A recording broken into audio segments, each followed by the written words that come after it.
क्या है ये गोरखालैंड आंदोलन? The Gorkhas of Indian have been used for political purposes. जो CRPF एक्चुअली आ रहे थे, CRPF नहीं थे। गोरखालैंड की जरूरत क्यों पड़ी? साल भर हम नॉर्थ ईस्ट लोगों को मजाक उड़ाते हैं, लेकिन ओलंपिक में जब गोल्ड मेडल लाता है वही नॉर्थ ईस्ट, तब वो इंडियन हो जाता है। We are completely ignored. There was no growth at all. Everybody is everywhere all at once.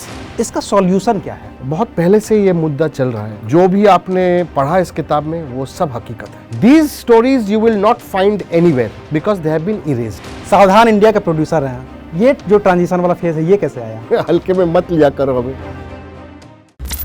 तो इतिहास की कुछ सच्ची घटनाओं को मिथकीय चरित्रों के जरिए जब शब्दों में पिरोया जाता है तो वो कहानी बनती है या उपन्यास। एक ऐसा ही उपन्यास आज भी मेरे हाथ में है जिसके चरित्र तो लेखक की कल्पना है, लेकिन उनकी हकीकत इतिहास के उन पन्नों में दफन है जब आप दार्जिलिंग की चाय पीते हुए 80 के दशक में अखबारों के जरिए उन कहानियों को पढ़ा करते थे। ये कहानी है गोरखालैंड के आंदोलन की, जिसे सामने लेकर आए हैं टीवी के जाने माने प्रोड्यूसर, स्टैंड अप कॉमेडियन और लेखक अनिर्बान भट्टाचार्य। किताब का नाम है द हिल्स आर बर्निंग, जिसे प्रकाशित किया है फिंगरप्रिंट पब्लिकेशन ने। तो आज हमारे साथ खुद मौजूद हैं अनिर्बान भट्टाचार्य। उनकी इस नई किताब पे हम बात करेंगे और बात करेंगे उस आंदोलन की जिसकी शुरुआत तो 1907 से ही हो गई थी और वो अब भी मौजूद है। शुक्रिया सर वक्त देने के लिए। नमस्ते। और शुक्रिया एक किताब लिखने के लिए जिसने हमें गोरखालैंड का जो पूरा आंदोलन है जो 1907 से शुरू होता है, जिस महात्मा गांधी से लेकर के मोरारजी देसाई तक एक महत्वपूर्ण भूमिका अदा करते हैं, और वो जब किताब की शक्ल में हमारे सामने आता है तो हम उसे कहते हैं कि एक उपन्यास है। कहने के लिए उपन्यास है, लेकिन लगता नहीं है कि उपन्यास है। नहीं। ये जो आप कलिंपोंग से शुरू कर रहे हैं ये पूरी कहानी, हाँ जी, क्या है ये गोरखालैंड आंदोलन? और चूंकि मैंने किताब पढ़ी है, मुझे पता है जितने पुराने व्यूअर्स होंगे जिनका मैंने जिक्र किया कि 80 के दशक में वो जब दार्जिलिंग की चाय पी रहे होते हैं अपने यहाँ कप में, हाँ जी, और सामने अखबार रखा होता है तो गोरखालैंड की कई सारी कहानियां घूमती रहती हैं उनके सामने, दार्जिलिंग की कई सारी कहानियां घूमती रहती हैं उनके सामने। और दार्जिलिंग सब जब दार्जिलिंग कहा जाता है, शब्द या नाम जब लिया जाता है, तब वही कंचनजंगा आता है या टाइगर हिल आता है या रणबीर कपूर का बर्फी आता है तो वही है, और टॉय ट्रेन। और लेकिन ये है कि हिस्टोरिकली जो है नॉर्थ ईस्ट इंडिया की जो हिस्ट्री है काफ़ी इग्नोर किया गया है और मेन स्ट्रीम इंडिया जो है वो जानते नहीं है। मेरा जो ये स्टोरी है, ये एक मेमोयर है, partly fiction but mostly fact. और ये गोरखालैंड के जो अर्ली डेज है, जो जेनेसिस है 1980s के, वहाँ से शुरू होता है। एंड आप यू आर करेक्ट, राइटली आप कह रहे हैं कि बहुत पहले से ये मुद्दा चल रहा है और ये मुद्दा started off as an identity कि हम इंडियन गोरखा है। क्योंकि अब जब गोरखा कहते हैं एक कंफ्यूजन होता है कि नेपाल के गोरखा हाँ, और इंडियन के गोरखा, तो एक वो कंफ्यूजन रहता है। तो दिस वाज एन अटेम्प्ट कि एक आइडेंटिटी जो है इंडियन गोरखास के वो इस्टेब्लिश हो। और क्योंकि कल्चरली, सोशियोलॉजिकली ये काफी डिफरेंट थे नेपाल से और बंगाली जो आइडेंटिटी है डायस्पोरा से हाँ, बहुत कल्चरली अलग थे। तो वो चाहते थे कि वो एक अलग स्टेट कर दे या उनके जो है गोरखालैंड करके कर दे। और the Gorkhas of India they have been used politically बहुत बार। आपने जो जिक्र भी किया है किताब में इनिशियल में कि जो 1946 में जो जब संविधान सभा की कार्रवाई चल रही थी और उसमें जो बहस हुई थी कि एंग्लो इंडियन तो मुश्किल से 1,40,000 हैं, उनके इतने सारे रिप्रेजेंटेटिव हैं, उनको माइनॉरिटीज का दर्जा भी है और हम 30 लाख लोग हैं करीब और हमें कोई दर्जा भी नहीं दिया जा रहा है। मैं सिंगल रिप्रेजेंटेटिव हूँ यहाँ का। करेक्ट। तो मैं जरा इसको इस नज़रिए से भी समझना चाहता हूँ कि आज़ादी से पहले के बाद 1956 में हमारे यहाँ स्टेट रिकॉग्निशन एक्ट बनता है, भाषाई आधार पर पुनर्गठन होता है। हाँ जी। भाषा की एक मांग, इसकी बहुत बड़ी मांग, भाषा आंदोलन से ही शुरू होता है। भाषा आंदोलन से ही शुरू होता है गोरखालैंड का आंदोलन। आखिर इतने सारे राज्य तो बन गए ना, पंजाब बना, हरियाणा बना, महाराष्ट्र बना, अलग हुआ, गुजरात अलग हुआ, साउथ में तेलंगाना अलग हुआ, आंध्रा अलग हुआ, बहुत सारे स्टेट अलग अलग 1956 के बाद किए गए। आपको इस किताब का जो जिक्र कर रहे हैं, इसमें आपको ऐसा कहाँ लगता है कि ये जो गोरखालैंड वाला पूरा आंदोलन है वो उस मुकाम पे नहीं पहुंच पाया जहां पे और दूसरे स्टेट्स अपने अपने आंदोलन को लेकर के चले गए? मुझे लगता है कि एक तो है कि जैसे मैं जिक्र कर रहा था कि the Gorkhas of Indian have been used for political purposes, whether it is Mahatma Gandhi जो एक स्ट्रैटेजी बनाया कि how to keep them happy, कि because they are very brave people, they will fight for India and also will give them importance, तो वैसे करके एक है। और जब कम्युनिस्ट गवर्नमेंट था 80s-70s में, जब बंगाल में 77 के बाद जब शुरू हुआ करेक्ट, पूरा, तो उसमें भी देयर वाज अ मूवमेंट की सेंट्रल गवर्नमेंट गेम खेल रहे थे, उधर जाके उनको आग लगा के चिंगारी में निकल जाते थे। जैसे Rajiv Gandhi goes for a meeting over there and says the demand for Gorkhaland is not anti national, जो सेंट्रल गवर्नमेंट कह रहा था। उस ये तो कंफ्यूजन है, एक साइड पे आप कह रहे हो कि ये एंटी नेशनल नहीं है, दूसरे साइड पे बोल रहे हो कि इट इज एंटी नेशनल, करूं तो करूं क्या? So it is you know we were stuck over there. So बहुत थ्रू द जनरेशंस, एवरी, और ये देखिए गोरखालैंड जो मूवमेंट है for Gorkhaland, it is a cyclical movement. कुछ आता है, आग लगता है 3-4 साल चलता है, फिर चुप, हाँ, फिर आता है, फिर आग लगता है। So 2012, 14, 15 there was a big, 13 में बड़ा था अभी। 13 बहुत बड़ा था। So again there is, since last year एक अवेकनिंग हो रहा है फिर से। और गोरखालैंड का जो आप कह रहे कि क्यों नहीं हो पाया, क्योंकि इतने सारे फैक्शंस हो चुका था कि they were too busy fighting amongst themselves, कि बीच बीच में लड़ रहे थे, अपने आप से ही लड़ रहे थे, जो कॉमन कॉज था वो भूल गए। इवन ड्यूरिंग द 80s जो इनके नायक रहे हैं, जब जीवीसी हो गया, फॉर्म कर गए जीवीसी और जीएनएलएफ, सुभाष घिसिंग का मेरा समझ में ये है, and correct me if I am wrong, but Subhash Ghising was a very proper diplomat. वो चाहते थे कि बाय द बुक सब कुछ हो, शांति से बातचीत, शांति से, नेगोशिएशन से, absolutely. He was Dilip Vengsarkar, playing by the book, ठीक है। जीवीसी हो गया, which was the military army जो कह लीजिए उसको। उन लोग का थॉट था, and they were impatient as well. They said कि अरे ये हम वो नॉर्थ ईस्ट वाले इंसर्जेंसी टाइप कुछ करते हैं, वायलेंस के थ्रू हम उखाड़ लेंगे। और चल भी रहा था उस समय तो मेघालय में, मणिपुर में। Correct. So they got inspired by the Bodoland and all of that, and you know those north east movements of guerrilla warfare, and इधर आ गए और शुरू कर, which actually did not help the cause.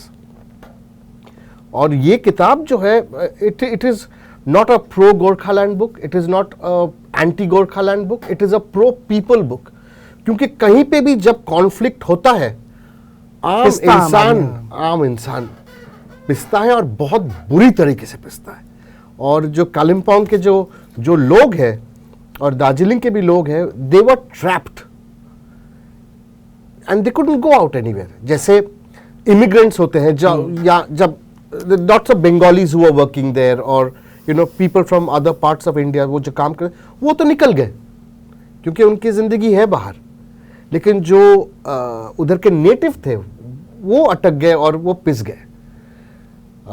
जैसे आपने पढ़ा है किताब की, एक मेरी दोस्त थी, उनके जो पिताजी थे उनको पॉइंट ब्लैंक सीआरपीएफ ने गोली मार के हत्या कर दी, और उनके जो माँ है वो फिर केस लेके गए कोर्ट पे, और वो प्रूव ही हो नहीं पाया कि CRPF had killed her husband. And so human right violations बहुत हुए थे। पूरा वो तो नॉर्थ ईस्ट उस समय जल रहा था हमेशा, मतलब। और अफवाह ये था कि आपको, अब अगेन मैं बोलता रहता हूँ कि आप तो पढ़े हुए हैं, आपको पता है। मैंने पढ़ा है, लेकिन क्योंकि व्यूअर्स के लिए ये सारी बातें हैं कि गोरखालैंड इस देश का एक ऐसा अहम आंदोलन रहा है जिसने 30-40 साल तक पूरे बंगाल में राजनीति की एक नई परिभाषा लिखी है।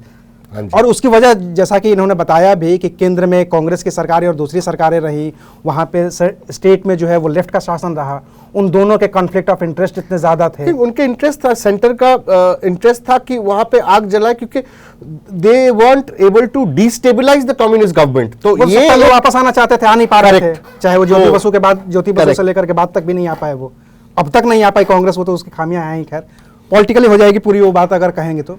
मैं जरा एक बात, चूंकि मैं समझ रहा हूँ, मैंने किताब पढ़ी, तो मैं व्यूअर्स के नज़रिए से हाँ जी, और व्यूअर्स को समझाने के नज़रिए से बस मैं आपसे ये जानना चाहता हूँ कि ये पूरी जो किताब रची बसी गई है, जो 3 इसके कैरेक्टर हैं, तुकाई, नारंग और रुपेश, और तुकाई अदिति की जो प्रेम कहानी है, इन प्रेम कहानियों के बीच में जो गोरखालैंड शब्द है या जो गोरखा शब्द है, जिसमें वो बार बार नारा भी लगाते हैं, जान दिनाचू प्राण दिनाचू गोरखालैंड हमें लेनाचू लेनाचू, इस गोरखालैंड की ज़रूरत उनको क्यों पड़ी? जैसे कि आपने बताया कि एक आइडेंटिटी क्राइसिस तो है, इतनी भाषाएं हैं, 22 भाषाएं हमारे यहाँ 8वीं अनुसूची में दर्ज हैं। 92 में आकर के नेपाली को भी, नेपाल की जो भाषा है, आधिकारिक भाषा है, उसको भारत की 8वीं अनुसूची में शामिल किया जाता है। ये जो पूरा इंसिडेंट है गोरखालैंड को समझने का, उसको हम एक आम दर्शक की तरह कैसे समझ सकते हैं कि ये क्या है, ये कौन लोग हैं, ये क्यों आंदोलन कर रहे हैं, इनकी भाषा को लेकर के मांग क्या है? राजनीति तो हो गई अपनी जगह पे, लेकिन 30-40 लाख लोग अगर एक जगह आकर के, वो नेपाल से कैसे आए? क्या हमारा और नेपाल का कोई एग्रीमेंट था? जैसा कि 50 वाला में आपने कहा भी है कि मोरारजी देसाई कहते हैं कि नहीं, वो तो विदेशी हैं, वो तो भारत की ज़मीन पर रह रहे हैं। किस नज़रिए से समझें पूरे इन गोरखा लोगों को, क्योंकि हमारे आसपास लोग हैं ये लोग, जो वहाँ से आकर के, जैसे माइग्रेंट्स हैं, पंजाब बिहार का एक वर्कर आके पंजाब में काम करता है, दार्जिलिंग के लोग आके हमारे यहाँ काम करते हैं, बहुत सारे बहादुर लोग हैं, वो लोग काम करते हैं, सेनाओं में हैं। उनकी असल जो दिक्कत है उसको मैं ज़रा आपके नज़रिए से समझना चाहता हूँ और लोगों को समझाना चाहता हूँ कि ये गोरखा जो हमारे हैं उनकी दिक्कत क्या है। ये मांग जो है पहली तो शुरू जो हुआ था कि लैंग्वेज के थ्रू एक आइडेंटिटी, और भाई हम नेपाली भाषा बोलते हैं, हमें बोलने भाषा दिया जाए। आंदोलन, और India, it should be recognised as an Indian language. उसके बाद हुआ आइडेंटिटी, जैसे आपने कहा कि लिखा हुआ है कि एंग्लो इंडियन इतने हैं, हम इतने हैं और हमारे एक ही रिप्रेजेंटेटिव है और होना चाहिए, वो हो गया। ऑल्सो इकोनॉमिकली मुझे लगता है कि वो इग्नोर हो चुके थे, उस एरिया जो है कुछ हो ही नहीं रहा था। जबकि इकोनॉमिकली बहुत साउंड रहा होगा दार्जिलिंग और उसका पूरा इलाका, तो अगर चाय के बागान जिस तरीके के, चाय के बागान जो है वो एक जमाने में था। उसके बाद जब कम्युनिज्म आया, कम्युनिस्ट आया, यूनियंस हुए, हाँ, वो सब, देन जो आम पब्लिक है उनके लिए कुछ हो नहीं रहा था। जैसे एक यूनिवर्सल कंप्लेंट होता है नॉर्थ ईस्ट के लोगों को कि वी आर ऑलवेज इग्नोर्ड, है ना। और मुझे भी मानना है, और ये भी आप देखिए, बुरा लगेगा सुन के, लेकिन साल भर हम नॉर्थ ईस्ट लोगों को जो है मेन शहरों में मजाक उड़ाते हैं। अरे दिल्ली शहर किन किन नामों से बुलाया जाता है वो सबको पता है, वो हमें। लेकिन ओलंपिक में जब गोल्ड मेडल लाता है वही नॉर्थ ईस्ट, तब वो इंडियन हो जाता है। कॉमनवेल्थ में जब जीतता है तब वो इंडियन है, रेस्ट ऑफ द ईयर वो कुछ और है आप लोग के, और ये हिपोक्रेसी है। और इसीलिए नॉर्थ ईस्ट जो है, they always feel left out, they always feel that you know we are completely ignored. और ये बहुत गलत बात है, और ये होता आ रहा है। और देखिए, हम कहते हैं कि यूनिटी इन डाइवर्सिटी है हमारे इंडिया, ये वगैरह वगैरह। I will tell it as a joke, लेकिन बिल्कुल हकीकत बहुत कड़वा है कि Gujarati will make fun of Bengali, Bengali will make fun of Punjabi, Punjabi will make fun of Bihari, and for whole of India anything below Maharashtra is Madrasi. बस we have no identity that you know there are so many states, बहुत तमिल है, तेलुगु है, so we are Malayalam है, लेकिन so I सबको एक ही तरह think, I think there is a, and I'll get trolled for it, but I think there is a racist in us, very very predominant India में जो है, क्योंकि हम मजाक उड़ाते रहते हैं। और तो नॉर्थ ईस्ट का वही प्रॉब्लम हुआ, इधर भी वही प्रॉब्लम हुआ कि there was no growth at all. तो during the 36 years or 34 years that the government was there, communist government was there, everything went. The businesses floundered, सब कुछ हो गया, सब कुछ बिगड़ गया। तो हिल्स में तो और हुआ। तो I think it started off as an identity language, then वो हो गया इकोनॉमिक और सोशल ग्रोथ चाहिए, उसके बाद एक रिवोल्ट हो गया कि भैया आप लोग तो मजाक ही ले रही है, यू सब हल्के में ले रहे हो, जैसे हम मुंबई में कहते हैं ना हल्के में ले रहे हो, तो वो सोचा कि भैया हल्के में मत लिया करो हमें, और फिर एजिटेशन चालू हो गया। और ये जो है पीसफुल होता, शायद और कुछ साल पीसफुल होता अगर उस दिन, जिस दिन मार्चिंग हो रहा था, उस दिन अगर सीआरपीएफ वालों ने प्लान करके फायरिंग ना की होती, तो शायद it would have taken a different turn. ये हर आंदोलन का जब भी जिक्र होता है, ये जैसे पूरे नॉर्थ ईस्ट में अफस्पा लगा हुआ है, जिसके विरोध में इरोम चानू शर्मिला ने कितने दिन अनशन किया, हम सब लोगों ने देखा। हाँ जी। ये सीआरपीएफ की कुछ ज्यादतियों की बात हर आंदोलन में उठ करके आती है। चूंकि आप गोरखालैंड का जिक्र कर रहे हैं, गोरखालैंड आंदोलन का जिक्र कर रहे हैं, उसके बीच में कहानी का जिक्र कर रहे हैं, ये जो ज्यादतियाँ हैं या कही जाती हैं, उनको सीआरपीएफ तो कभी नहीं मानती। हम लोग भी नहीं, यहाँ पे बैठ करके हमें भी लगता है कि यार ये वहाँ तो आगजनी हो रही है, ये गलत है। कश्मीर से लेकर के और पूरे नॉर्थ ईस्ट तक की हम सारी बातें करते हैं। इसका सॉल्यूशन क्या है? नॉर्थ ईस्ट में भी हमने देखा, आपने भी देखा है कि जितनी भी हथियारों के बल पे क्रांति करने की कोशिश की गई, वो सब की सब असफल रही। पॉलिटिकल डायलॉग ही उसका आखिरी उपाय है। हमने मेघालय में भी देखा, हमने मिजोरम में भी देखा, हमने तब भी देखा जब राजीव गांधी लालडेंगा पे बम बरसाने भी जा रहे थे। हाँ जी। बाद में पॉलिटिकल डायलॉग के जरिए उनको मुख्यमंत्री बनाया गया। ये गोरखालैंड में जो हिंसा हुई, एक और आंदोलन में हिंसा हुई है, वो अभी तक सक्सेस तो नहीं हो पाई कहीं से भी। ये पीस के जरिए कैसे आगे बढ़ सकती है? आपको कुछ इसका अंदाजा दिख रहा है कि आगे कैसे आगे बढ़ सकता है? ये तो मैं उतना पॉलिटिकली एक्सपर्ट नहीं हूँ कि मैं बताऊँ कि हाँ अब यही होगा, तो वो तो I am not an expert. और लेकिन जब क्योंकि मैं इसलिए कह रहा हूँ ना कि पॉलिटिकली की तो बात ही नहीं है। पॉलिटिकल तो वो सरकारों का काम है, वो हमारा आपका काम है भी नहीं। आपने जिन कहानियों का जिक्र किया है, इन किरदारों ने, भले ही ये आप कह रहे हैं काल्पनिक है, लेकिन ये हकीकत है। ये कोई भी 3 लोग हो सकते हैं वहाँ पे, 3 नहीं, ये 30 लोग हो सकते हैं, वो 20 लोग हो सकते हैं, जिन्होंने उस आंदोलन के दौरान इस त्रासदी को झेला होगा, और आप उस दौरान वहाँ पे मौजूद रहे हैं, आपने उसको देखा है। तो जो आम लोगों के मन की धारणा है, भाई इन 3 लोगों की क्या गलती थी? जो आपके ये तीनों कैरेक्टर, उनकी तो कोई गलती नहीं है उस आंदोलन में। आंदोलन तो एक चल रहा है, इनकी अपनी कहानी है, इनके अपने क्लास हैं, इनकी अपने प्रेम कहानियां, इनका अपना एक परिवार है। ऐसे हजारों लाखों परिवार हैं जो इस त्रासदी को भुगत रहे हैं। हाँ जी। उनके मन में क्या चल रहा है, वो कैसे देख रहे हैं इस पूरे आंदोलन को? एक तो है कि जब अब एक क्वेश्चन पीछे चलते, सीआरपीएफ का जब जिक्र किया आपने, एक साइड सीआरपीएफ था कालिम्पोंग में जो हलचल मचा रहा था, दूसरे साइड जो है आर्मी, इंडियन आर्मी, जो एक्चुअली पीस लाया।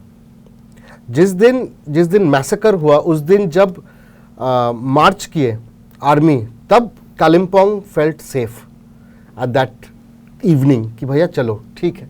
क्योंकि एक अफवाह उधर फैल गया था कि जो सीआरपीएफ एक्चुअली आ रहे थे सोल्जर्स, वो सीआरपीएफ नहीं थे।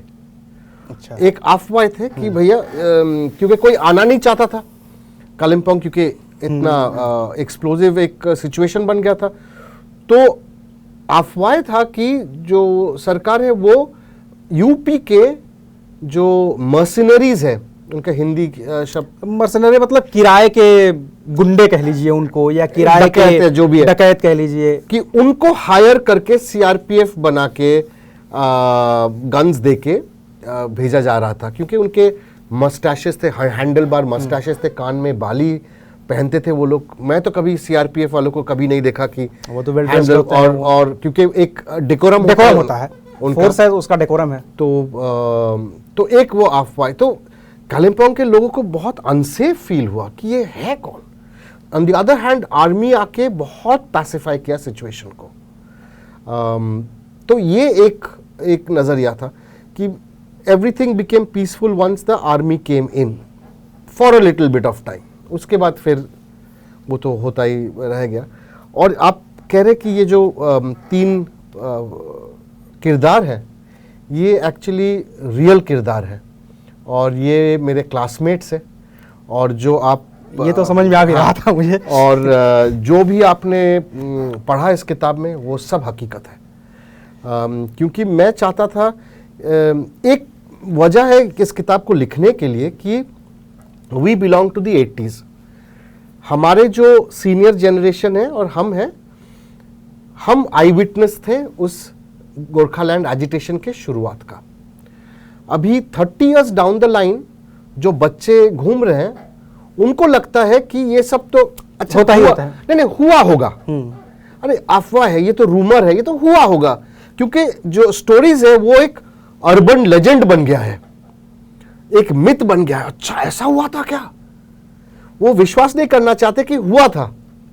तो मेरा जो लक्ष्य था इस किताब लिखने के लिए कि I wanted to tell the stories, set it in stone कि हाँ ये हुआ था।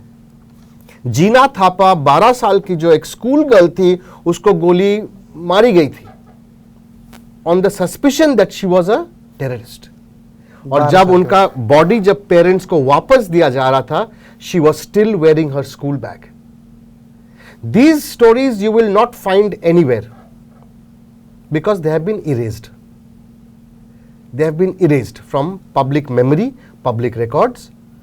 तो ये है first hand account of meeting people, interviewing people, और ये स्टोरीज कहीं पे नहीं मिलेगा। तो मैं चाहता था कि ये सब स्टोरीज सुनाया जाए, बोला जाए, शेयर किया जाए, कि लोग जाने कि एक रेवोल्यूशन के पीछे जो है, एक है पॉलिटिकल वगैरह वगैरह वगैरह, वो तो है, आइडियोलॉजिकल, पॉलिटिकल, वो सब है, लेकिन जो आम इंसान के साथ जो गुजरता है वो कुछ और ही होता है। क्योंकि इस किताब को पढ़ते हुए ना, जैसे इमरजेंसी जब लगी थी 1975 वाली, उसके बाद एक किताब लिखी गई थी, राही मासूम रजा ने एक बड़ी अच्छी किताब लिखी थी, कटरा भी आरजू। हाँ जी, आप उस किताब को पढ़िए, आपको इमरजेंसी आप जाने ना जाने, लगी थी नहीं लगी थी, संजय गांधी ने क्या किया, इंदिरा गांधी ने क्या किया, कुछ नहीं जानना है। वो किताब ख़त्म होती है तो आपको समझ में आ जाता है कि पिछले 2 साल में हुआ क्या था। ये सेम चीज़ इसमें दिख रही है कि हुआ क्या था। गोरखालैंड आंदोलन होता है, आगजनी होती है, एक मैस्केयर होता है, सारी चीज़ें होती हैं, और उन सारी चीज़ों के होने की जो गवाही है वो ये 3 कैरेक्टर या 4 कैरेक्टर अपने आप में ये दे देते हैं। तो ये तो इस किताब की खूबसूरती है, जिसके लिए मैं बार बार कह रहा हूँ, क्योंकि मैं पूरी कहानी इसलिए नहीं बता रहा हूँ कि अगर मैंने पूरी कहानी आपके जरिए कैमरे पे ही बता दी तो फिर व्यूअर इसको पढ़ के खरीद के पढ़े। Spoiler alert. और चूंकि मैं इसीलिए कह रहा हूँ, स्पॉइलर अलर्ट की बात आ गई, आप टीवी के प्रोड्यूसर रहे हैं। हाँ जी, उसके बिना तो बात जाने नहीं दूंगा मैं आपको। सावधान इंडिया आप सब लोगों ने देखा होगा, तमाम लोगों ने, जितने व्यूअर हैं उसमें से हो सकता है कुछ पुराने लोगों ने सावधान इंडिया देखा ही होगा, जरूर देखा होगा।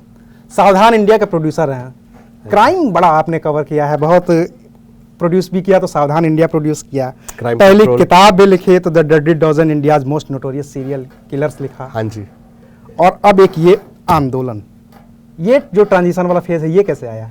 तो क्राइम देखिए, ये जो एक आपको एक थोड़ा सा एग्जाम्पल देंगे। हाँ।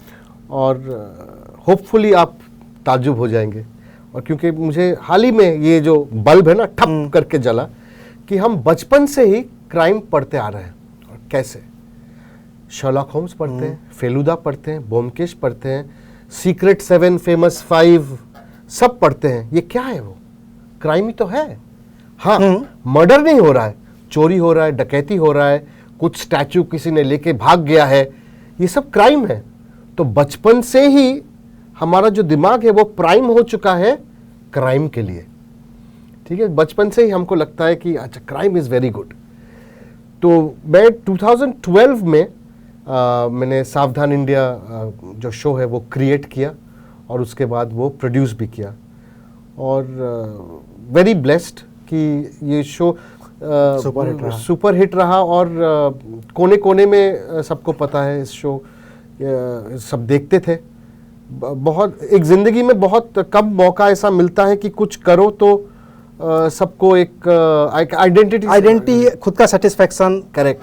मैं ऐसा हुआ कि मैं गांव में गया हूँ शूटिंग करने के लिए, तो सब बच्चे आके बोलते हैं सावधान इंडिया, इंडिया फाइट्स बैक। तो देख के हंसी भी आता है, मज़ा भी आता है, लेकिन एक गर्व भी महसूस करता हूँ कि कुछ क्रिएट किए हैं जो पब्लिक को पसंद आया।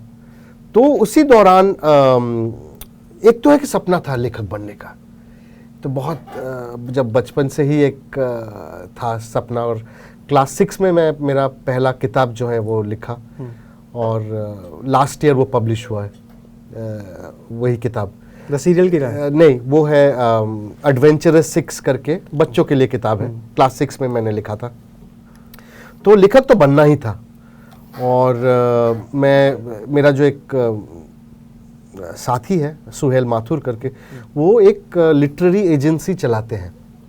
तो ये सब तो मुझे पता भी नहीं था कि लिटरेरी एजेंसी करके कुछ होता है। ये तो मुझे भी नहीं पता था, क्योंकि मैं तो मैन्युस्क्रिप्ट भेजता रहता था पब्लिशर को, और वो देखते नहीं थे, क्योंकि पब्लिशर्स के पास शायद 500-600 ईमेल्स आते होंगे हर रोज, तो अनसॉलिसिटेड जो है वो देखते नहीं है। तो सुहेल से मैं मिला और मैं कहा कि भैया लेखक बनना है मुझे। तो अच्छा, तो बनो, मैं मदद कर दूंगा आपको। और ये किताब was supposed to be my first book. अच्छा, ये इतने लंबे समय से काम चल रहा था इस पे? तो उन्होंने कहा कि मत करो ये किताब। मैं थोड़ा सा मायूस हो गया कि क्यों, क्योंकि पर्सनल स्टोरी है, खुद का मेमोआर है। तो बोला नहीं, ये मत करो, क्योंकि तुम्हारा जो अब लेगेसी बन गया है वो है सावधान इंडिया, क्राइम का लेगेसी बन चुका है। तो तुम ट्रू क्राइम के किताब लिखो, क्योंकि जब पीछे जब ब्लर्ब में लिखा होगा कि from the creator producer of सावधान इंडिया, तब पब्लिक एक्सेप्ट, हाँ बिकेगी, और पब्लिक एक्सेप्ट करेगी कि हाँ सच कि लिखा हाँ है, चलो कुछ तो है, वजन तो है इसमें। सो उस चक्कर में मैंने डेडली डजन सीरियल किलर वाली जो है किताब मैंने लिखा, और ब्लेस्ड की वो बेस्ट सेलर बन चुका है। और देन मैं I started enjoying true crime writing, क्योंकि रिसर्च बहुत मजा आता है रिसर्च करना। तो मैं दूसरा किताब लिखा, India's money heist, Chidambaram bank robbery, जो इंडिया के केरला में जो हुई थी, केरला में जो हुई थी। और वो मैंने लिखा पुलिस इंस्पेक्टर के साथ, जो अभी आईजी है केरला पुलिस, विजयन सर, उनके और पूरे टीम के साथ मैंने वो किताब लिखी। और सुपरस्टार जो मोहनलाल है वो उन्होंने लॉन्च किया कोची में। तो काफ़ी ब्लेस्ड रहा ये सफ़र। प्रोड्यूसर बन ही गए, राइटर बन ही गए, फिर एक्टर भी बन गए आप तो सुई धागा में। सुई धागा में बन गए, मिशन मंगल में बन गए, और एक फिल्म आएगी इस साल होपफुली कॉल्ड ओपियम, जो टोक्यो इंटरनेशनल फिल्म फेस्टिवल में प्रीमियर हुआ था उसका। तो मेरा मानना है, देखिए एक ही ज़िंदगी है, ठीक है, और ये मैं मोटिवेशनल टॉक जब देता हूँ बच्चों को स्कूल या कॉलेज में, तो मैं कहता हूँ कि देखिए एक ही ज़िंदगी है। हाँ, हिंदू होने के नाते हम रीबर्थ में विश्वास करते, या बुद्धिस्ट होने के नाते रीबर्थ में विश्वास करते, लेकिन हमें थोड़ी ना याद रहेगा कि पिछले जन्म में हुआ था क्या, है ना। तो यही जिंदगी है भैया। तो फिर आप चारवाक वाले दर्शन में विश्वास करने लगते हैं। एकदम वीरेंद्र सहवाग जैसे फ्रंट फुट पर छक्का और चौका मारना चाहिए। तो I don't say no to any experience. अगर आप मैं स्टैंड अप कॉमेडी कर चुका हूँ, acting, writing, producing, motivational talk. अगर कल बोलेगा कभी कि चलो आप ब्रेक डांस भी करो तो मैं कर लूँगा, कोशिश करूँगा। हाँ, शायद अच्छा ना हो, लेकिन कोशिश ज़रूर करूँगा कि एक ही ज़िंदगी है, तो सब कुछ करके ही निकलना है। चलिए, तो आपको शुक्रिया कि आपने एक बड़ी अच्छी किताब लिखी गोरखालैंड एजिटेशन पे। Thank you. कोई ऐसी बात जो मुझसे छूट रही हो इस सवाल के लिए, या कोई ऐसी बात जो दर्शकों को बताने ज़रूरी है कि गोरखालैंड के बारे में उन्हें क्यों जानना चाहिए? इस किताब की बात नहीं है, बात एक बड़े आंदोलन की है जो 1907 से चला आ रहा है। बात एक बड़ी आबादी की है जो भले ही बोलती नेपाली है लेकिन है हिंदुस्तानी। बात एक बड़ी आबादी की आइडेंटिटी की है जिसको लेकर के आप ये किताब सामने आए। तो उस पर कोई ऐसा फाइनल कमेंट जो हमारे दर्शकों तक पहुंचना ज़रूरी है? यही है कि जैसे अभी आपने बोलते नेपाली लेकिन इंडियन है। नेपाली जो है लैंग्वेज इंडियन ही लैंग्वेज है। It is like Gujarati, it is like Bengali, it is like Malayalam, like Kannada. Problem यह है कि नेपाल करके एक कंट्री है जहाँ पे नेपाली बोला जाता है, और यहीं पे तो एक वो कंफ्यूजन है। And we keep looking at them as outsiders, they are not outsiders. क्योंकि नेपाली भले ही बोली जाती है, लेकिन आप गोरखपुर से जैसे ही एंटर करेंगे नेपाल में, वहाँ के लोग तो हिंदी बोलते हैं, भोजपुरी बोलते हैं। हाँ जी, कालिम्पोंग में बांग्ला बोलते हैं लोग, और दार्जिलिंग में बांग्ला बोलते हैं। ऐसे अभी तो देखिए, अभी इंडिया हैज बिकम एक कॉस्मोपॉलिटन कंट्री बोलते हैं। अब ऐसा नहीं है कि सिर्फ चेन्नई में जाके आपको तमिलियंस मिलेंगे अभी, तो everybody is everywhere all at once, Oscar winning, बिल्कुल है ना। तो वो हो गया, everybody everywhere all at once है, हम है अभी, तो we are all Indians, and this has been a struggle of identity and all of that. और मैं चाहूँगा कि लोग पढ़ें इस किताब को, क्योंकि एक है कि आपको अगर जानना है गोरखालैंड एजिटेशन के बारे में, ज़रूर पढ़ें। आपको अगर लव स्टोरीज पसंद है, ज़रूर पढ़ें। आपको दिल चाहता है जैसे, या ज़िंदगी ना मिलेगी दोबारा जैसे फिल्में पसंद है, तो ज़रूर पढ़ें, क्योंकि इसमें फ्रेंडशिप की बहुत बढ़िया कहानी है। हमारे जो बोर्डिंग स्कूल के लाइफ है उसके बारे में है, और फ़नी भी है। मैंने पिछले हफ्ते इनफैक्ट एक रीडर ने पहले she got in touch with me on social media, उसके बाद बात किया मेरे से, एंड शी स्टार्टेड क्राइंग। सो मैं घबरा गया, बोले हुआ क्या? बोले नहीं, आई फिनिश्ड योर बुक, और इतना अंदर से एक एम्प्टीनेस महसूस हो रहा है, और आपको पता है एंड में क्या होता है, वो मैंने वही इसकी तो एक जो इमोशनल, वो पूरा इमोशनली ड्रेन हो चुकी थी। बोलते कि this is not a book about just a political movement, it is a book about humans, it's a book about emotions and love and all of that. तो मैंने अगले दिन भी मैं मैसेज किया, are you all right? She said, I am still crying. तो ये सुन के अच्छा भी लगता है, और कि ये किताब जो है सबकी जो दिल है वो छू रही है। और तो इंसिडेंटली ये है वही स्कूल का बैच, अच्छा, जहाँ पे तो और स्कूल का मेरे बैच का टी शर्ट भी पहना हुआ है। अच्छा, ये उसी स्कूल का हाँ, ये मेरे बैच के बनाए हुए हैं।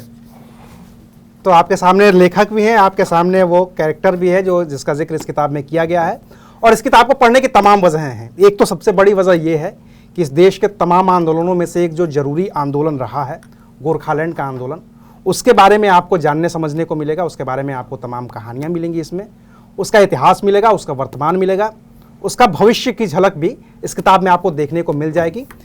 तो आप, मेरी रिकमेंडेशन ये है कि आप ज़रूर पढ़िए द हिल्स आर बर्निंग। प्रकाशित किया है इसको द फिंगरप्रिंट ने, 399 रुपये की कीमत है, बहुत ही कम है। अंग्रेज़ी में किताब है, उम्मीद करते हैं कि हिंदी में आएगी तो कुछ और दर्शकों तक पहुँचेगी। एब्सोल्युटली, क्योंकि अंग्रेजी भाषी लोग, और नहीं, हिंदी में होनी चाहिए, और नेपाली में भी होनी चाहिए, और नेपाली में भी होनी चाहिए। तो उम्मीद करते हैं कि जल्दी ये हिंदी और नेपाली में भी प्रकाशित होगी। तो एक बार फिर आपसे इस मुद्दे पर तफसील से बात होगी। तो आज के लिए इजाज़त दीजिए, शुक्रिया। आप देख रहे थे अनकट।